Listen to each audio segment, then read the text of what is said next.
भारत में सनातन सांस्कृतिक परिवर्तन, एक तो बुद्ध पूर्व की वैदिक संस्कृति और दूसरी बुद्ध के बाद की पौराणिक संस्कृति। अब इस परिवर्तन में बुद्ध के बाद की पौराणिक संस्कृति को ये नहीं मानना चाहिए कि पुराण बुद्ध के बाद लिखे गए। वैदिक संस्कृति में ब्राह्मण के 3 पद हैं, एक तो पुरोहित, दूसरा आचार्य और तीसरा गुरु। पुरोहित किसे कहते हैं? गुरुकुल से शास्त्रों का अध्ययन करके स्नातक ब्रह्मचारी समावर्तन संस्कार करके गृहस्थाश्रम में प्रवेश करता है और वो सामाजिक जीवन का हिस्सा बनता है। अपने खटकर्मों के अंतर्गत अध्ययन, अध्यापन करना, कराना, दान देना, दान लेना, यज्ञ करना, कराना, कार्य यही होते हैं उसके।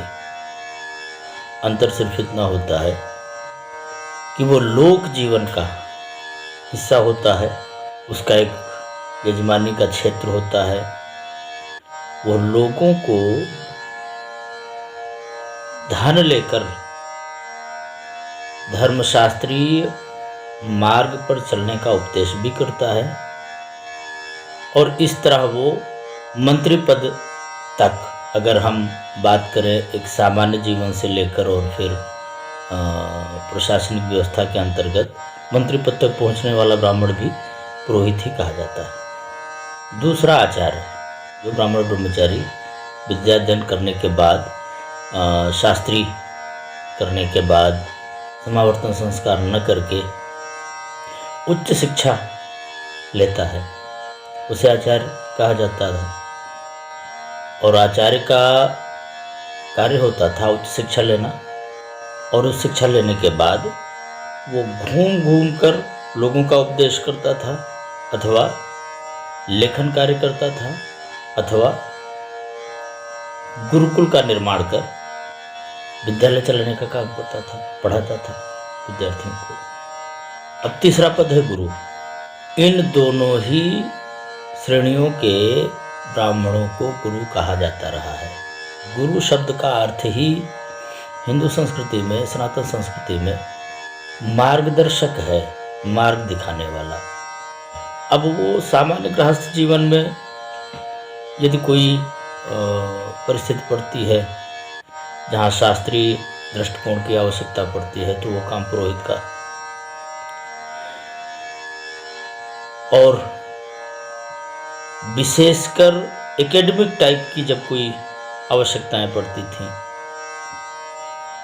तो ऐसी जगहों पर व्यावहारिक जीवन के लिए, आध्यात्मिक जीवन के लिए, धार्मिक जीवन के लिए जब कोई बड़ी व्यवस्था के संदर्भ में विमर्श होता था और जिसमें पुरोहित की सीमा रेखा के बाहर जो विषय हुआ करते थे, उनके लिए गुरुकुलों में जाकर आचार्यों के यहाँ इस विषय पर चर्चा चिंतन किया जाता था। और वर्णाश्रम व्यवस्था के अंतर्गत वानप्रस्थ की स्थिति में 50 वर्ष की उम्र में जबकि घर छोड़ने का विधान था, तो फिर साधना और उपासना के लिए एक संप्रदाय विशेष का आश्रय लेने के लिए गुरु का निर्वहन भी कोई न कोई आचार्य अथवा कोई न कोई वयः प्राप्त पुरोहित किया करता था। और एक वानप्रस्थी किसी न किसी आचार्य के द्वारा मंत्र दीक्षा लेकर फिर अपने वानप्रस्थ आश्रम का निर्वाह करता था और फिर धीरे धीरे वो संन्यास की ओर बढ़ता हुआ आत्मोद्धार का मार्ग तलाश करता था। लेकिन वानप्रस्थ की अवस्था में भी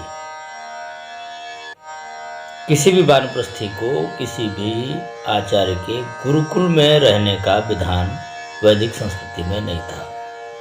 तो इस तरह वैदिक संस्कृति में भौतिक जीवन और आध्यात्मिक जीवन दोनों के संदर्भ में, भौतिक जीवन के निर्वहन में शास्त्रीय दृष्टिकोण देने के लिए पुरोहित, शिक्षा और किसी बड़े राष्ट्रीय विमर्श पर चिंतन करने के लिए, मार्गदर्शन करने के लिए आचार्य, और वानप्रस्थ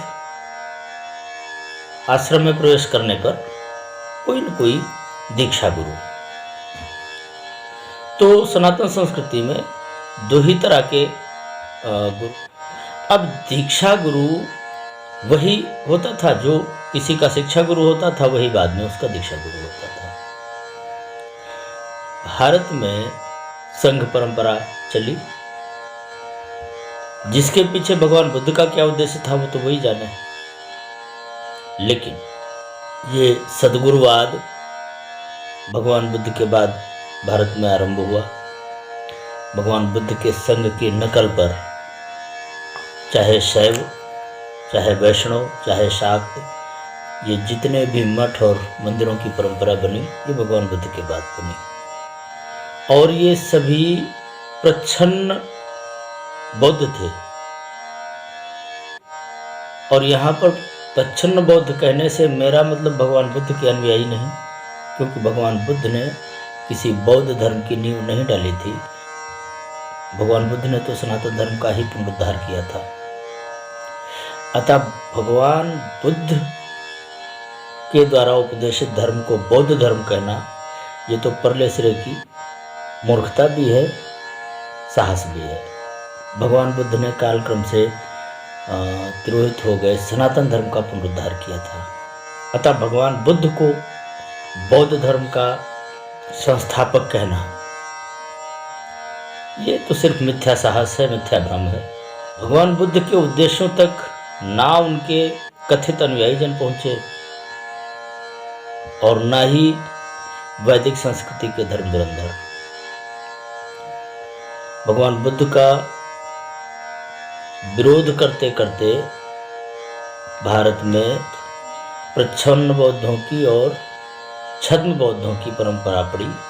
उन प्रच्छन्न बौद्धों में आज का बाबावाद है, गुरुवाद है, सदगुरुवाद है। और छद्म बौद्धों में भगवान बुद्ध को ही अपना कर्ता धर्ता मानने वाले बौद्धों की ये कनफुक्का गुरु सनातन संस्कृति का हिस्सा कभी नहीं रहे। और इन्हीं गुरुओं के कारण आज हम विपन्नावस्था में पड़े हैं। और जब तक हम इस पुनः पुरोहित, आचार्य और